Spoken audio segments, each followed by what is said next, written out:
Hello everyone, नमस्कार। Welcome back to learn with Simran. I hope आप सभी सेफ हैं, स्वस्थ हैं, अच्छे हैं। तो आज की वीडियो में हम डिस्कस करने वाले हैं जो हमारा सब्जेक्ट है योर लॉज योर राइट्स। आज हम इसके कुछ इंपॉर्टेंट क्वेश्चंस या ऐसे टॉपिक्स डिस्कस करेंगे जो कि पेपर में पूछे ही जाते हैं। इन क्वेश्चंस का जो है किसी भी प्रकार से क्वेश्चन पूछे जा सकते हैं जो हम अभी डिस्कस करने वाले हैं। उनमें से शॉर्ट नोट भी पूछे जाते हैं या लॉन्ग आंसर क्वेश्चन भी पूछे जाते हैं। तो शुरू करते हैं फर्स्ट क्वेश्चन के साथ। तो जो हमारा फर्स्ट क्वेश्चन है, जैसे हमारे सब्जेक्ट का ही नाम है योर लॉज, तो आपको ये पता होना चाहिए कि what is the concept of rule of law, कि रूल ऑफ लॉ का मतलब क्या है, ठीक है, उसका कॉन्सेप्ट क्या है। साथ के साथ रूल ऑफ लॉ का रिलेशन क्या है इंडियाज क्रिमिनल जस्टिस सिस्टम के साथ। जो इंडिया का, भारत देश का क्रिमिनल जस्टिस सिस्टम है, आपको वो पूरा पढ़ना है। साथ के साथ उसका रिलेशन रूल ऑफ लॉ के साथ। साथ के साथ आपको नेचर और स्ट्रक्चर पढ़ना है इंडियाज क्रिमिनल जस्टिस सिस्टम का। ठीक है, ये हो गया हमारा फर्स्ट क्वेश्चन। इसमें से कई क्वेश्चन मैंने आपको बता दिए हैं। रूल ऑफ लॉ क्या होता है, रूल ऑफ लॉ के बाद हमें पढ़ना है कि इंडियाज का क्रिमिनल जस्टिस सिस्टम क्या है, उसका स्ट्रक्चर क्या है, उसका कॉन्सेप्ट क्या है, उसका नेचर कैसा है, और साथ के साथ इन दोनों का आपस में रिलेशन क्या है। तो देखो, एक क्वेश्चन में से आप मतलब अगर शॉर्ट नोट भी आपसे पूछ ले कि इंडियन क्रिमिनल जस्टिस सिस्टम पे शॉर्ट नोट आ गया सपोज, तो आप लिख सकते होगे उस टाइम पर। ठीक है, तो इस अप्रोच के साथ आपको पढ़ते हुए चलना है। नेक्स्ट क्वेश्चन, जो सेकंड क्वेश्चन है, दैट इज कि what are the laws related to women, कि औरतों के लिए, महिलाओं के लिए क्या क्या लॉज हैं या कौन कौन से ऑफेंसेस होते हैं, offences against women in India, कि भारत देश के अंदर महिलाओं के खिलाफ, महिलाओं के ऊपर किस किस तरह की जो है अत्याचार होता है। तो उसमें आ जाएगा आपका एक डोमेस्टिक वायलेंस का क्वेश्चन बन सकता है, डोमेस्टिक वायलेंस के अलावा रेप का क्वेश्चन बन सकता है। ठीक है, तो ये कुछ चीजें हैं जिनके ऊपर जो है विमेन का क्वेश्चन बनता है स्पेसिफिकली। तो आपको एक तो ये पढ़ के जाना है कि रेप के लिए स्पेशल क्या प्रोविजंस हैं, डोमेस्टिक वायलेंस के लिए क्या प्रोविजंस हैं, और कौन कौन से इनके लिए अमेंडमेंट एक्ट्स आए हैं, या फिर कौन कौन से ऐसे ऑफेंसेस हैं विमेन के लिए इंडिया में, और उनके अगेंस्ट मतलब क्या जो हमारा क्रिमिनल जस्टिस सिस्टम है उसके अंदर क्या प्रावधान दिए हुए हैं। ठीक है, ये लॉज सभी कुछ आपको पढ़ के जाना है विमेन वाला।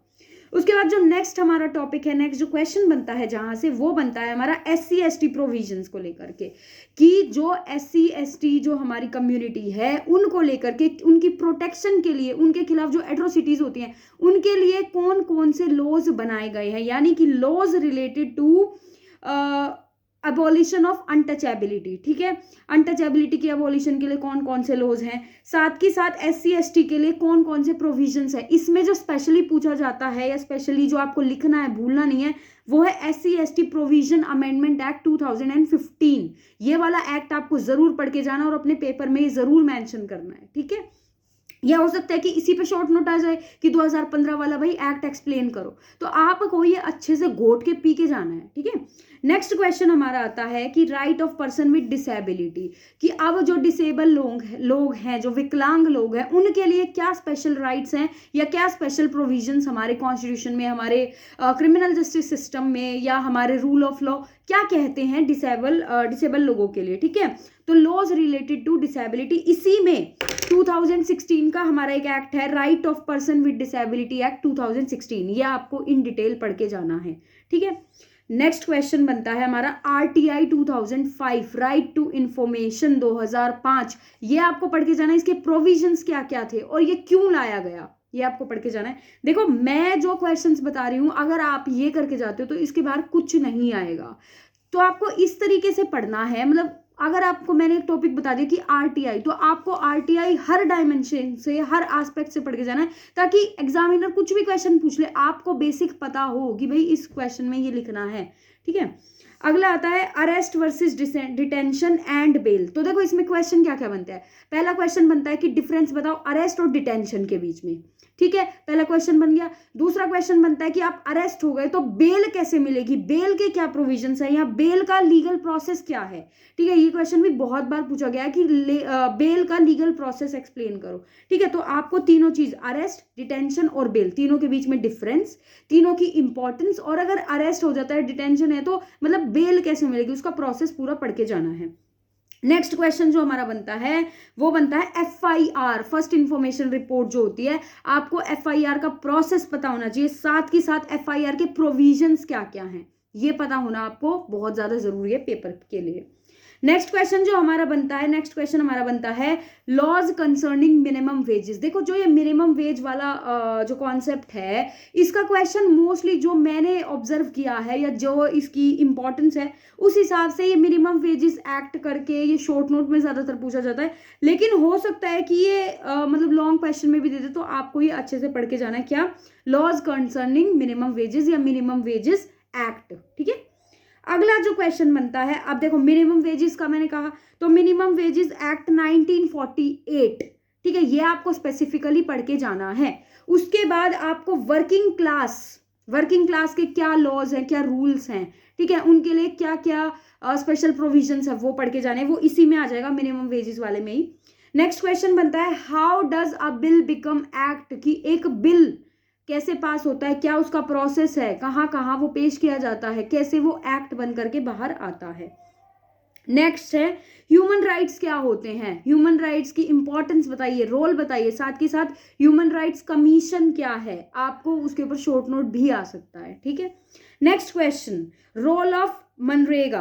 देखो मनरेगा क्या था, मनरेगा एक जो है कॉन्सेप्ट दिया गया था ताकि लोगों को एम्प्लॉयमेंट मिल सके, है ना, ये पंचायती राज में भी आपने पढ़ा ही होगा।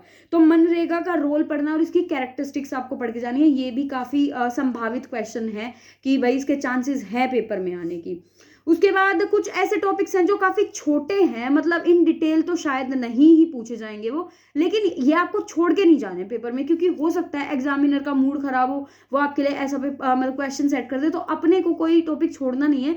तो उसी पर्पज के लिए आपको टाइप्स ऑफ बिल पढ़ के जाने हैं कि भाई बिल कितने प्रकार के होते हैं, कौन कौन सा बिल कैसा होता है। मिनिमम वेजेस एक्ट 1948 मैंने आपको बता दिया वर्किंग क्लास से रिलेटेड। और एक जो अगला क्वेश्चन है फॉरेस्ट ड्वेलर राइट्स की, जो फॉरेस्ट ड्वेलर्स होते हैं उनके लिए क्या राइट्स है, स्पेशली इसमें विमेन का जरूर पढ़ के जाना, महिलाओं का पढ़ के जाना। अगला है कंज्यूमर राइट्स, ये भी मैंने आपको बताया था। और साथ के साथ एक जो टॉपिक है जो मतलब काफी ज्यादा पूछा जाता है कि फॉरेस्ट राइट्स एक्ट 2006, ये वाला आपको पढ़ के जाना है। और दोस्तों मतलब ये ऐसे टॉपिक्स मैंने आपको बताया हैं कि इनसे बाहर तो पेपर बन ही नहीं सकता, क्योंकि ये मोस्टली आपका सारा सिलेबस कवर कर रहे हैं ये टॉपिक्स। तो आपको ये टॉपिक्स अच्छे से पढ़ के जाने हैं।